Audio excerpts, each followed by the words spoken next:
संसद में अविश्वास प्रस्ताव पर चर्चा मुकम्मल हो चुकी है। प्रधानमंत्री नरेंद्र मोदी ने भाषण भी दिया, जवाब दिए, 2.25 घंटे से ज्यादा बोले और जब मणिपुर पर उनके बोलने की बारी आई तब तक विपक्ष वॉकआउट कर चुका था।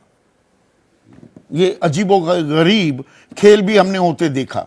प्रदीप सिंह, क्या मणिपुर को लेकर जो विपक्ष सवालों के जवाब तलाश रहा था कि प्रधानमंत्री मौन व्रत तोड़ेंगे, वो तो तोड़ा, पर कि भाई आप वहां गए क्यों नहीं, या 78 दिन बाद आपने अपनी चुप्पी क्यों तोड़ी, बीरेंद्र सिंह मुख्यमंत्री क्यों बने हुए हैं अभी तक, क्या इनके जवाब मिलते दिखे?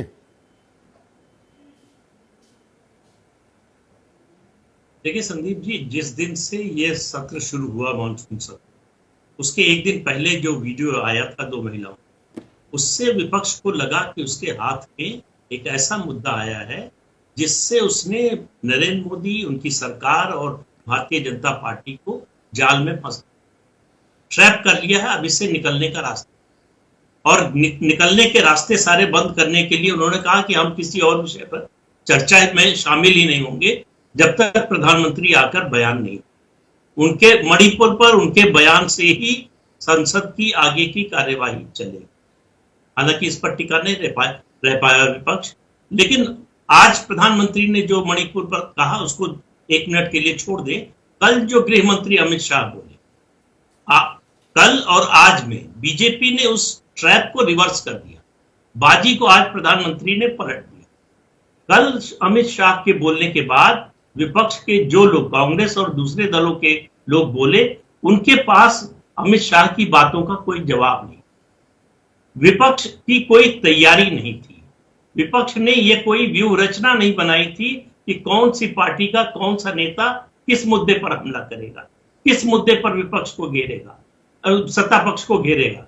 ये ऐसी पूरी रणनीति का अभाव दिखा और सबसे ज्यादा निराश किया राहुल गांधी।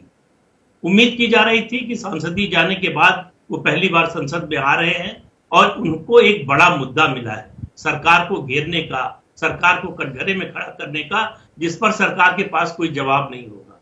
लेकिन उन्होंने भारत जोड़ो यात्रा से शुरू किया और पता नहीं क्या क्या बोलते हुए मणिपुर पर उन्होंने सबसे कम हिस्सा जो है, मुझे लगता है प्रधानमंत्री ने जितना भाषण का हिस्सा लगाया उससे कम ही लगाया। तो विपक्ष मुद्दे का फोकस बनाने में नाकाम रहा। लेकिन यहाँ पर जो प्रधानमंत्री ने बात प्रदीप सिंह यहाँ पर प्रधानमंत्री काफी देर तक बोले मणिपुर, बल्कि पूरे समग्र पूर्वोत्तर की उन्होंने चर्चा की और सारी समस्याओं का ठीकरा कांग्रेस पर भी फोड़ दिया और अलग अलग तिथियों का उन्होंने जिक्र किया। पर वर्तमान का जवाब मिला क्या कि 100वां दिन हो गया, मणिपुर अभी क्यों जल रहा है और जो वहां हुआ उसकी जवाबदेही किसकी है? पुरानी जवाबदेही वो कांग्रेस की थी, पर वर्तमान में सरकार किसकी है? डबल इंजन सरकार। इस सवाल से तो पीछा नहीं छुड़ा सकती है मोदी सरकार या बीजेपी। देखिए, उन्होंने कांग्रेस पर हमला बोला, बहुत तीखा हमला, और गांधी परिवार पर हमला बोला। मणिपुर और पूरे नॉर्थ ईस्ट को उन्होंने कहा ये लीगेसी इशू है, ये आज का तात्कालिक मामला नहीं है, ये लंबे समय से चला आ रहा है और ये कांग्रेस की देन है। कांग्रेस पार्टी और विपक्ष जो आप सवाल पूछ रहे हैं, उस सवाल पर सत्ता पक्ष को घेरने में नाकाम रहा कि कैसे इस सवाल का जवाब लिया जाए, कैसे मजबूर किया जाए कि बताएं कि भाई आपकी केंद्र में मतलब सवाल मौजूद था, जिम्मेदार कौन है? सवाल मौजूद था प्रदीप, और जायज भी था। उसे किस तरीके से पूछा जाए, विपक्ष यही नहीं कर पाया, आप ये कह रहे हैं?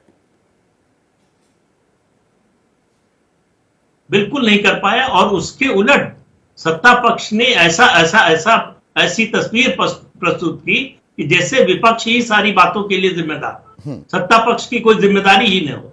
जिस तरह से बचकर साफ साफ सत्तारूढ़ दल निकल गया है, ये मैं मानता हूं कि विपक्ष की रणनीति की हार है।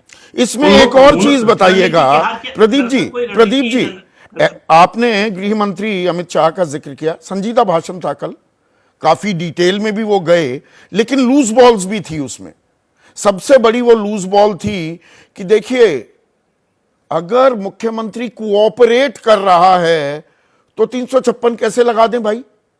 356 की बेसिक रीडिंग भी बताती है हमें, if there is a breakdown in state machinery, breakdown of law and order, यानी कि सरकार काम ना कर पाए, कानून व्यवस्था वो कंट्रोल से बाहर हो जाए, जब उन्हीं के मंत्री जो मणिपुर से ही आते हैं, केंद्रीय विदेश राज्य मंत्री, वो रवांडा से कंपैरिजन कर दें और कह दें कि लोगों का भरोसा उठ गया, विधायकों मंत्रियों के घर फूंक दिए जाएं, बीजेपी के विधायक को इतना पीटा जाए कि वो पैरालाइज हो जाए, तो ये breakdown of state machinery and breakdown of law and order नहीं है तो क्या है?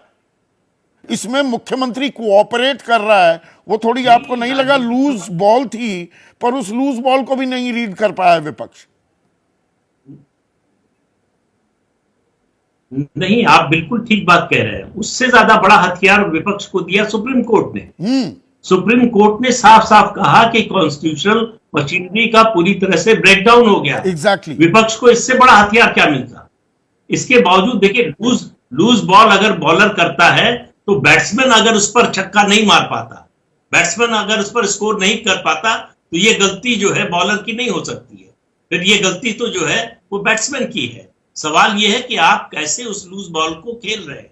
विपक्ष उसके लिए ऐसा लगता है जैसे तैयार ही नहीं था। एक नहीं, बहुत। देखिए, मणिपुर के मुद्दे पर सरकार के पास कोई ऐसा जवाब नहीं है जो बहुत आपको मुतमईन करे, बहुत आपको संतुष्ट कर दे। इसके बावजूद अगर ये पूरी अविश्वास प्रस्ताव का जो ये पूरा मामला था, मुझे लगता है ये संख्या का मामला नहीं था, ये बैटल ऑफ परसेप्शन था, जिसमें विपक्ष पूरी तरह से हार गया। तो वो परसेप्शन नहीं बना पाया 2024 कि सरकार ने जो 2024 की राह के लिए भी भाई लोगों को आप क्या समझा रहे हैं, और लोगों का विश्वास कौन जीत पा रहा है? ये अविश्वास में विश्वास की भी लड़ाई थी, और प्रधानमंत्री मोदी ने ये भी उसमें स्पिन देने की कोशिश की, हमारे खिलाफ क्या अविश्वास ला रहे हो? लोगों में आपके प्रति अविश्वास है। पत्रकारिता कोई इमोशन नहीं है, ना अपना कोई ज्ञान देना है और ना कोई विचार थोपना है। पत्रकारिता क्या है?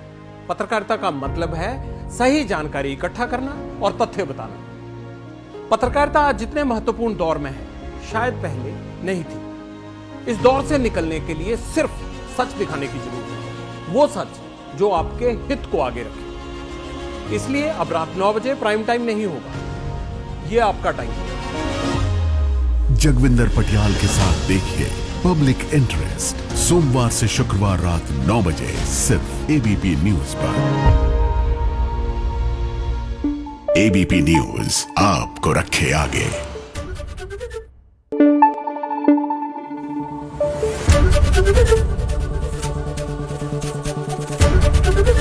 एबीपी न्यूज आपको रखे आगे।